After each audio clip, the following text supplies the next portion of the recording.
Kamari teh ngabahas tentang wudu, syarat wudu atau napi fardu wudu nyaeta dina palebahan niat. Ayeuna urang lajengkeun deui ngumbah wudu nomor kadua teh nyaeta dina masalah ngumbah wajah, ghuslu wajhi. Saur kamari bahwa nu disebut wajah teh adalah min atanapi ma baina mana biti sya'ri ra'sihi nyaeta ti mimiti tempat jadina buuk tepi ka mana tepi kana tempat jadina janggot. Ta eta anu disebut naon? Anu disebut wajah. Salajengna watahta muntaha lihiyatihi oge lamun kahandapna mah tepi ka mimiti jadi naon? Janggot. Jadi ukur ku urang tempat jadi buuk ta ieu. Terus deui kahandapna ka mana tepi kana jadi janggot ta eta disebut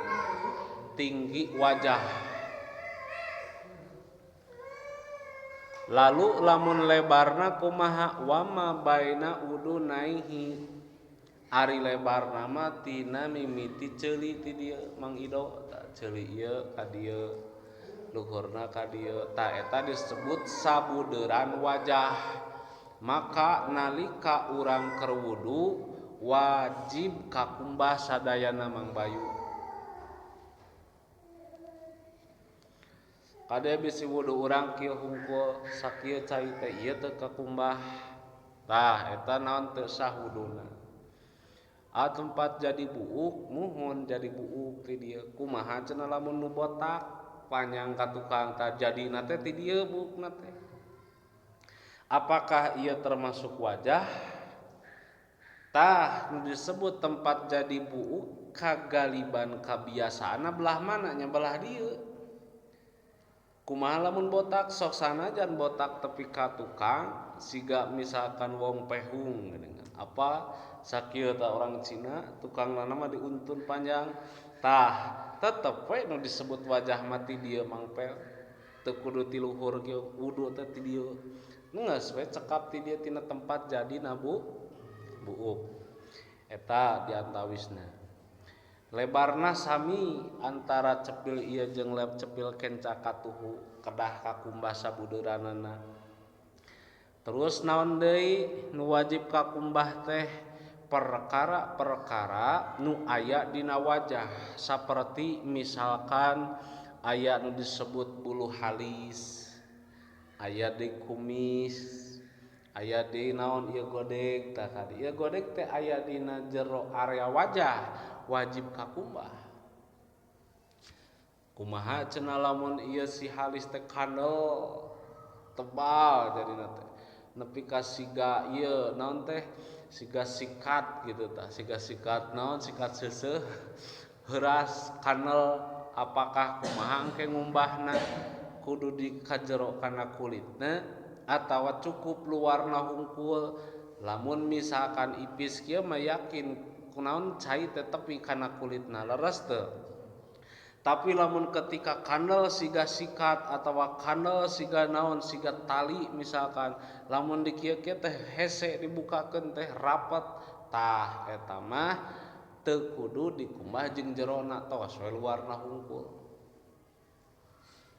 Ari Ido teh sok resep ieu model halis ieu teh ngarasa kurang pas ceuk Ido teh dikrik nyokot teu tempelan deui halis meuli tempelan halis siga stiker tempelkeun tah lamun kitu kumaha kedah dibuka eta mah da sabab ngahalangan kana tepina cai kana kulit. Aya deui nu digambaran wartosan engke Mang Peli milih gaduh istri Mang Ido Mang Bayu dan manga ngan kedah ulah sina kanal-kanal teuing nepi ka ngahalangan kana tepina cai kana kulit yang ieuna kitu sing leres gitu. Naon kitu abayu teh ngahalangan kana wudu. Cek saha abayu abayu mah ngaos dar sering ngaos terang papatahan ieu teh kedah dieu nya ulah kendal teuing misalkan nu ditempelkeun kedah dibuka keur wudu mah tah papatahan jadi pahala kaduana istri jadi salamet ibadahna sah salatna lamun teu dibejaan ku urang Mang Bayu pangheula disiksa ditungtut engke di akhirat teh pamajikan geus puguh salah tapi nu leuwih salah salakina ngantepkeun tah engke bakal babak belur salakina da kuhalna sakitu bejaan atawa ti ayeuna neangan teh anu babari di bejaan lah gitu. Ulah anu pihese di bebeja piheseun di bejaan teh da rupa-rupa aya nu babari di bejaan aya nu hese di bejaan daripada nurut kalah ceuri kalah putus bejaan teh neangan papatahan hebat keun bae urang mah teu jadi naon teu jadi ustad teu jadi ieu geuna ngan apal saeutikna jadi erek ngabejaan mah teu kudu urang make kopiah heula make jubah heula bejaan mah bejaan cenah teu percayaeun cenah bisi cenah naon cenah maneh ge sesat tah tidinya mata urangna sing bisa heula ieu ulah ningali urangna kieu cek abayu teh kieu ogenan pernah ngaji mah apal kitu mah kahade ulah nempo jelemana dengekeun mah tingali mah cariosanana gitu sabab ieu cariosan sok sanajan kaluar ti jalma saperti kieu jalma siga kieu tetep nu nyalametkeun mah adalah eusi tina ieu cariosan masyaallah luar biasa Mang Bayu hiji eta wajah kahade aya kumis kandel mangga bisa disuaikeun baseuhkeun ka jerona teu bisa luarna hungkul aya karang anu buluan tah karang eta teh tompel geuningan karangna buluna kandel teu bisa dibuka mangga bisa keneh disuaikeun kieu dipisah-pisahkeun mangga sing adek heula jadi lamun ipis bisa lamun kandel mah teu bisa teu naon luarna we hungkul termasuk janggot beda-beda tah model ieu saeutik dihanap aya deui ti dieu siga Yesus siga kanel Sinterklas aya nu kanel tah eta kumaha lamun ceuk tadi bisa disuai-suai di kieu-kieu sok basuh jeung jerona lamun misalkan teu bisa mah kanel siga kulit rambut ieu geuning kan aya nu galing nu ipis anu galing misalkan gimbal reggae atau anu kaos orang Afrika punten heuras eta mah dikiekeun teh hese terus buleud kitu da rambutna teh ngarangkep tah eta mah teu kudu dibukakeun da hese tos we luarna hungkul hiji eta naon wae perkara nu aya dina wajah baik itu berbentuk bulu atawa berbentuk kulit atau berbentuk tulang basuh we di dinya sabab eta aya dina area wajah hiji kaduana asali sugoslul yadaini ma'al mirfaqaini katiluna syarat wudu syarat sah wudu teh atau fardu wudu teh ngumbah dua panangan ma'al mirfaqaini sarta sikuna panangan tapi kana siku bahkan sunat dileuwihan ngarah naon ngarah ieu si siku teh kabawa ka kumbah ae qadarahuma ingda faqdihima kitu sote ngumbah panangan jeung sikunana teh nya saukuran panangan saukuran siku anu meujeuhna tagesna mah kumaha lamun punten sikunana teh henteu di dieu aya di belah luhur sami we kana dibasuh jeung sikuna aya sikuna di belah dieu jadi tekukan teh di dieu amit-amit gitu sami we kedah dibasuh ma'al mirfaqaini lalu kumaha cenah punten leungeunnan potong sakieu baik itu permanen amputasi atau memang bawaan lahir kumaha eta au qadarihi masa ukuran panangan eta tetep we kumaha ieu rata aya nolol sakieu punten saeutik kumaha nalika wudu mah ku tangan kenca sabab eta adalah ukuran panangan gitu lamun misalkan pisan baru di dinya teu kudu anu ketika aya mah ukuran mangga eta mah oge eta dinaon dina pananganana lajeng deui walau fi ghairi mahalihima da rupa-rupa Allah nyiptakeun manusia teh aya tangan teh punten teu di dieu jadi nanti di mana di belahanna jadi ti dieu bijilna teh berarti ieu lain tina tempatna walau goiro mahaliha sok sanajan lain dina tempatna eta panangan teh tetep kumaha teu dieu na daga punten wudu kumaha we eta sami da eta ge panangan nah, jadi nu sapanangan teh ulah ieu hungkul kumaha mun leungeun palsu cek tadi da leungeun palsu mah eta mah lain leungeun sehingga lamun memang eueuh ti dieuna pisan nya geus teu kudu lamun aya sapotong disambung ka dieu nya kumaha we ti dieuna nu ieu nu aslina tah jadi tetap non wajib dikumbahna kecuali lamun eueuh pisan diganti ku tangan palsu robot plastik erek naon bahanna nama eta mah teu masalah gitu ngan ketika aya masa tengahna aya sapotong aya sakieu palsu sabab eta adalah bagian tina tangan oge naon sami setiap perkara nu aya dina panangan eta sami kedah kabasuh contoh bulu aya nu kanel aya anu ipis aya nu lesang eueuh buluan sami kedah kabasuh buluna kanel cek tadi bisa kena diieukeun disuaikeun di kieu basuh teu bisa heuraskeun bae ieu we leungeunna hungkul luarna hungkul teu wajib jeung jero-jerona aya bulu aya karang aya naon da lupa-lupa gitu naon we sagala perkara nu aya dina ieu wajib naon dinaon dikumbah goslu yadaini au qadarihima ing dapak dihima wal ibaratu bil marfuqaini ing da wujubiha walau fi ghairi mahaliha teras deui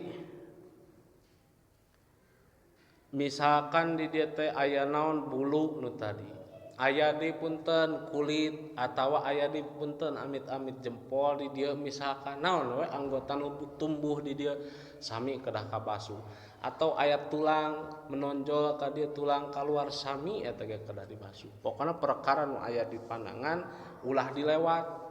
nah kumaha cenah lamun anu tapak luka teh kecelakaan di naon diperban ieu teh di naon dililitan tah eta salagi misalkan cek dokter masih aman ku kena cai oge sok we eta cai paseuhan ngan mun cek dokter teh ulah ieu mah ulah kacayan sabab lamun kacayan pasti bakal baseuli bakal lila di kagaring bakal lila nyerina moal cager-cager lewat eta mah bisa nangke diganti ku naon ku tayamum dibasuh diusap hungkul ku tangan tilas tani ku tayamum jadi engke aya naon aya syarat-syaratna lah ngan lamun ketika misalkan memang masih kene aman cek dokter bisa kena cai mah sok kena cai komo kagores saeutik mah bared gitu keur poli ka badug kana tembok bared saeutik tama namun di naon ditutupan ku naon ku tensoplas tah eta mah salagi masih kene aman mah buka ketika misal nyeri pisan ya mangga eta pae paseuh hungkul komo ari bahanna bisa nyerap mah teu naon gitu. Da sekirana matak bahaya lamun kacayan bae lewat lamun misalkan matak naon aman keneh ku cai mah sok we bisa keneh dibuka saeutik mah buka beuri saeutik teu naon beuri saeutik mah. Itu dina masalah panangan teh atawana naon we perkara nu jadi cek tadi tulang kulit bulu naon perkara nu aya di dieu kumbah salajengna ar-rabi'u ari nomor kaopatna mashu syai'in minar ra'si ngusap sebagian perkara minar ra'si tina sirah walau ba'da sya'ri walau ba'da sya'ratin sok sanajan sawareh rambut dina sirah teh biasana ge bijil naon buuk lain bijil tangkal toge gitu kan pasti buuk tah kumbah eta buuk kabeh sakabehna bisa kabeh alus satengahna oge satotol oge cukup dina madhab Syafi'i paya baseuh hungkul tapi ketika dina madhab Hanafi kabeh kudu kabasuh ulah anu kalewat rambut teh tah kemudian kumaha cenah lamun misalkan rambutna teh ipis sarua sok sanajan rambutna ipis botak teh sawareh bahkan kumaha lamun botak lenang kabeh buukan usap teu bae usap teu hah usap halus bener jawabanna sok sanajan botak dicukurna aing mah hayang ala botak cenah dikieukeun kabeh tapi ketika hudu mah dibasuh da lain masalah buukna usap sebagian perkatina sirah aku mah mun eueuh sirahan ya modah teh sia segala wae ngebasuh naon gitu kan eueuh sirahan. Nah jadi salagi aya naon aya buukan aya sirahan botak henteu ogenan usap nya. Nah jadi eta ngusap naon ngusap nu disebut ngusap sebagian perkara tina sirah walau ba'di sya'ratin sok sanajan sawareh tina rambut. Lajeng ai rambut teh beda-beda. Contoh nu abi panjang, contoh nu ido mulet. Nah nalika wudu pun terbuk panjang, anu henteu dicukur sisina abi mah dicukur. Tah ka dieu panjang, kaos awewe godegna ka dieu halus, tah eta wajib kakumbah sababna naon? Sabab ieu mah aya dina area wajah. Jadi ketika diikat ka tukang teh nu hareupna mah kedah kabasuh. Terus kumaha lamun buk panjang ya abi panjang. Tah ketika ngusap rambut teh kieu buk teh panjang kali ka hareup basuh teh ieu hungkul da lebar jaba tiris ieu we hungkul sah atau buk nu panjang ka hareup ieu hungkul dibasuhan sah atawa henteu kan ngusap sebagian rambut sebagian perkara tina sirah nu botak tadi kudu diusap nu ponok geus buku diusap ieu nu panjang kan diusap ieu hungkul tungtung na hungkul santeu mun bayu hah kada ya sesat ya jawaban di dia orang jelaskeun orang baca gali bersama-sama bahwa wasyartu sya'ri al mamsuf nu disyaratkeun rambut nu kudu dikumbah teh adalah alla yakhruja an hadwi ra'si ulah kaluar tina batas sirah ai sirah mana nya ieu sirah ieu naon dada rambut kadieu keun panjang ngarumbay nu diusap ieu hungkul cek perkiraan logika ieu rambut aya dina bagian sirah atawa lain sanes ketika rambut panjang kemudian nu diusap di dieu ieu mah lain bagian tina sirah da sirah mah ayana di luhur tadi dia disebutkan syarat ngusap rambut dina sirah nu dibasuh teh la yakhruju an hadwi ra'si min jihati ulah kaluar tina batasan sirah batasan kumaha min jihati nujuluhi nalika diturunkeun dirumbaikeun ketika ngusap di dieu mah atuh ieu mah lain bagian sirah bagian dada ieu bagian beuheung gitu tah nu disap mah naon bagian ieu sehingga lamun rambut di dieu diusap ieu hungkul teu sah wuduna kedah kumaha kedah luhur nu panjang bukna cek tadi ogena model abi teu sah wudu kieu set terus da ieu mah lain batas sirah ka dieu mah da batas ieu mah di dieu di luhur geus we ieu sap eta nu disebut batas sirah au min pauqihi kahandapna ka luhurna ta eta ulah tungtungna gitu sehingga harus naon harus sesuai dina bagian sirahna minjan ai janibi tuh jadi sisina panjang ka dieu diusap ieu hungkul teh sah kedah luhurna kedah pas sirah dan cek tadi logikana ketika botak eueuh sirah bukan ogenan tetep nu dibasuh mah sirah. Nah, maka ketika aya rambut tu panjang ogenan ulah handapna tetapi kudu pas sirah nu aya dina batasan sirah. Kapaham? Lumayan eta ilmu kita orang bisa bingung gitu. Awewe kan para ranjang awewe mah abayu kumaha teteh abi teh tiris wudu teh wios teh ngumbah ieu hungkul rambut teh. Oh mangga sok bebas. Wah, salah ulah bebas. Sesat. Teu kenging kamu geus sarua rambut da sanes masalah rambutna teteh tapi masalah tina huluna ti luhur tam batasna pami ngusap ieu mah tos keluar tina batas sirah da sirah mah sakieu tah tingali oh kitu nya ceuk saha ngaos abi ke malam Rebo teu percaya aya dina fotona videona tah bener aya tah ieu jadi saksi bae habis itu percayaan beraku maneh ngaji teu percaya habis itu percayaan aya tak gitulah santai ngajina ieu naon deui law madahu ai biangkana mutajaidan walau gosala rosihi badala mas'au alqa alaihi qatratan walau tasala aw wadu ayadaihi alati alaihi almau ala rosihi walam yamurruha ajjauhu. Dina masalah wudu sakalian orang dibahas deui na masalah rambut bahwa ulama teh beda-beda. Cek tadi madhab Syafi'i itu cukup ngangusap sirah itu ku satotol cai, contoh cai totolkeun atau ieu kana kerankeun baseuh kan totolkeun ka dieu cukup sakali, dua kali, tilu kali. Tapi afdolna mah kabeh kautamaan mah dibasuh. Sehingga dina praktek ngumbah rambut teh kieu teh posisina teh sebalikeun hiji deui dua tilu urang mah biasana kenya biasa gitu. Saya teh baik gitu gengan teu sunat gitu teu meunang pahala sunat ngan meunang cukup hungkul sahungkul dari sunat mah dikitukeun cara ngumbahna mun buuk pondok teh tadi madhab Imam Hanafi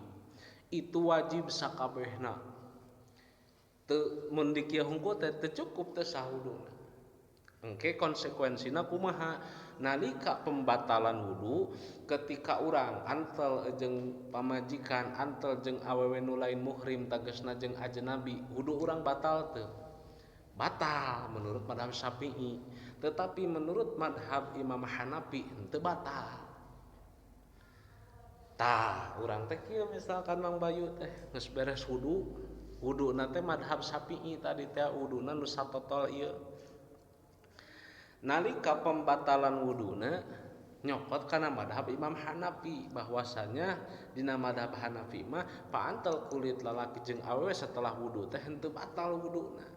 tah ku Bayu tadi praktekkeun teh ka dieu geura naon bade angkat Jumatan heula nya sini tah dicium batal henteu batal kenapa karena urang wuduna tadi menggunakan madhab Imam Syafi'i atuh otomatis pembatalan lagi kudu nyokot karena pembatalan Imam Syafi'i mana nyaeta pembatalan Imam Syafi'i mah nalika kulit lalaki jeung awewe antel itu batal jadi sing sesuai wudu na make madhab Syafi'i pembatalan oge nyokot madhab Syafi'i lamun madhab Hanafi cek tadi wuduna dibanjur sirahna basahan buukna kabeh kabasuh ketika rek Jumatan cium heula keningna batal teu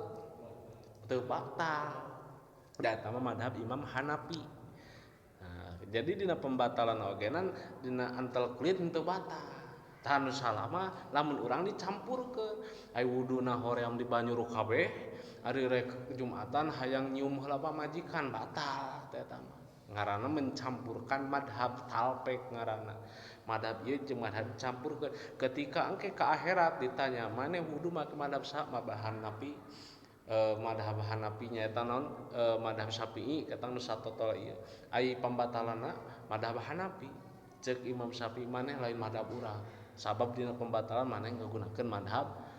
Hanafi ceuk Imam Hanafi maneh lain madhab urang sabab dina wudu maneh make madhab Syafi'i satotol ai batalna nggunakeun madhab urang ku Imam Hanafi teu ditanggung jawab ku Imam Syafi'i teu ditanggung jawab tungtuna kumaha ibadah teu sah nah matak erek bermadhab itu harus tahu ilmunya ulah sapotong-sapotong ulah nyokot nu ngeunahna hungkul artina kudu seutuhnya mun aek make Syafi'i sakalian ngan ke paantel kulit jadi batal ngan pedah wudu cukup satotol rambut satotol sabaseuh rambutna satotol curug oge tapi lamun urang engke lamun jeung pamajikan mung batal atuh dina wuduna ge ngagunakeun madhab Hanafi nya eta sing baseuh sing banjur kabeh dina buukna tah kitu jadi itu pembahasan dina masalah madhab atau dina rambut ngan kegaliban urang biasa ngalaksanakeun itu pake madhab Syafi'i sehingga setelah wudu urang antel kulit jeung naon jeung pamajikan atau jeung nu lain muhrim ajnabi teh maka didinya kudu urang batal. Naon ajnabi teh seseorang anu bisa dikawin. Tah eta disebut ajnabi. Lamun anu mahram naon atuh sesuatu seseorang anu haram dikawin. Contoh jeung inung, meunang teu kawinnya teu meunang atuh haram tah eta mah haram teu batal wudu. Jeung bibi jeung uwa bisa teu kawin jeung bibi jeung uwa teu bisa haram tah eta berarti teu batal wudu. Kumaha mun jeung budak bibi jeung budak uwa keponakan eta mah ajnabi sabab urang bisa kawin di dinya maka ketika antel jeung alo jeung budak lanceuk jeung budak adi maka itu batal. Jeung mitoha kumaha? Mitoha adalah indung teu batal. Mitoha teu batal. Jeung adi mitoha kumaha? Tagesna mah jeung uwa ti mitoha itu mahram ka hade batal. Bibi ti inung misalkan atau ti bapa. Jadi aki nini eta mah anu teu bisa dikawin tah eta disebut mahram. Lamun lian ti naon lian ti anu ajnabi tagesna mah lamun aki nini itu kasebutna mahram haram dikawin berarti teu batal wudu. Tah lamun lian ti eta disebut ajnabi maka eta mah naon batal wuduna sabab eta ajnabi. Tah kahade urang kudu apa susunan nasab teh ke aya babna gitu kan. Bisi jeung urang misalkan bibi teh bibi ti indung atau bibi ti bapa kieu urang teh lalakinya. Urang lalaki boga saha? Boga indung. Indung bogan adi, adina teh awewe berarti eta bibi urang. Bibi kandung ti indung batal teu batal eta mah sabab bibi ti kandung. Tapi lamun adi indung urang teh adalah lalaki mang urang. Tah mang urang bogan pamajikan sebut bibi. Tah bibi sotenan pedah kawin ka mamang urang. Lamun teu kawin ka mamang urang mah lain bibi. Maka ketika antel jeung bibi maka eta batal dan menjadi dulur nasab urang mah mamangna. Karti teu? Tah gitu. Bisi salah jadi ulah disapaketkeun da eta bibi urang geus wudu urang teh bibi damang alhamdulillah ka mana mau bae ka masjid salat salim batal wudu maneh hanceuna bibi urang bibi teh pedah kawin jeung mamang dan asli dulur urang mah adalah mamangna rek ka uwa sama asal uwa urang teh awewe teh batal tapi lamun uwa urang lalaki bogeun pamajikan nya eta ka uwa nu awewena tah batal urang kahati bisi salah sabab sok aya nu keliru keneh henteu teu batal imah bibi imah uwa ai maneh gitu udah apa ke dina pembatalan wudu aya tah itu sebagian roksi rambut kemudian naon deui nomor kalimana al khamisu ghuslu rijlaini ka'baini nomor kalima ngumbah sampean dua sarta memuncangan tah geusna jeung memuncangan teh ieu jadi ulah ngumbah ieu nah hungkul hanapeun muncangan sing lebih mah tah kesak ieu minimal lelebihan paskeun wae bisa ngan alusna mah lebihkeun ngajaga bisi aya teu kakumbah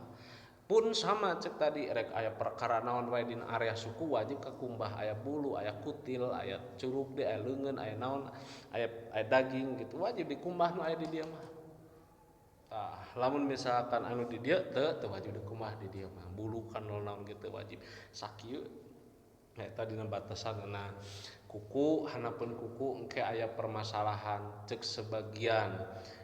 hanapeun kuku itu naon tai kuku daki gitu tah eta ngahalangan kana wudu mata kudu bersihan tapi cek sebagian deui henteu ngahalangan eta mah engke aya babna kahareup lah eta mah dina bab pembatalan engke dijelaskeun deui da ieu mah sapina heula secara dasar we heula bahwa seperti kitu. Naon nomor kalimat teh adalah sampean sarta mumuncangan oge perkara-perkara nu aya di dinya. Kagenep asadisu atartibu nomor kagenep mah kedah tartib. Wajib tartib ieu teh. Maksud tartib teh kumaha berurutan susunanana nyambung. Berarti pertama naon heula niat, kadua ngumbah wajah, tilu ngumbah panangan, opat ngusap sirah atau rambut, lima naon sampean da ieu mah sunat ieu.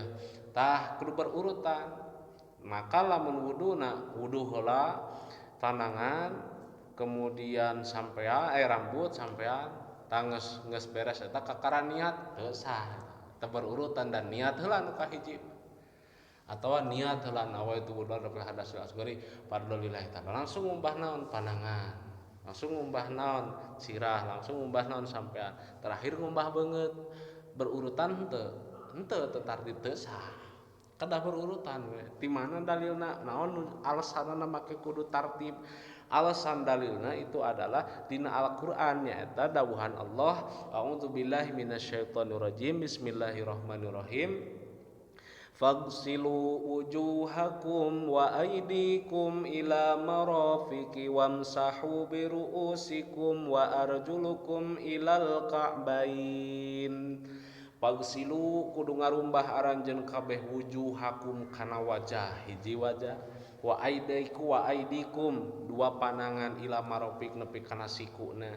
wamsahu biru'usikum ngusap kana sirah aranjeun kabeh wa arjulukum umbah kana sampean kabeh ilal ka'bain nepi kana mumuncangan tuh susunan perintah tina Al-Qur'an ke nyusun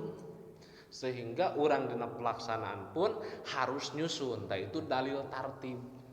sehingga lamun acak-acakan ngumbah beungeut heula terus ngumbah suku terus ngumbah panangan terus ngumbah sirah terus terakhir niat terus doa itu acak-acakan teu sah wuduna. Jadi tartib berurutan dina wudu teh ngajadikeun rukun lamun henteu tartib teu sah wuduna. Teu sah wudu teu sah salatna, teu sah hajina, teu sah ngajin, teu sah segalana we engke nu urusan jeung wudu heula. Nah itu tentang naon tentang masalah wudu teh. Lalu wa amma sunanul wudu'i engke kahareupna aya pasunatan sebelum wudu. Nu ieu mah nu keur dibahas mah tentang praktek wuduna tah engke mah kahareup aya pasunatan sebelum wuduna. Sebelum wudu urang kudu naon wae tah eta mah pasunatan dilaksanakeun syukur alus menang pahala henteu ge teu naon penting wudu heula. Ngan engke urang kudu apa ngarah naon bisa mraktekeunana. Jadi engke kapayun ngajelaskeun tentang pasunatan sebelum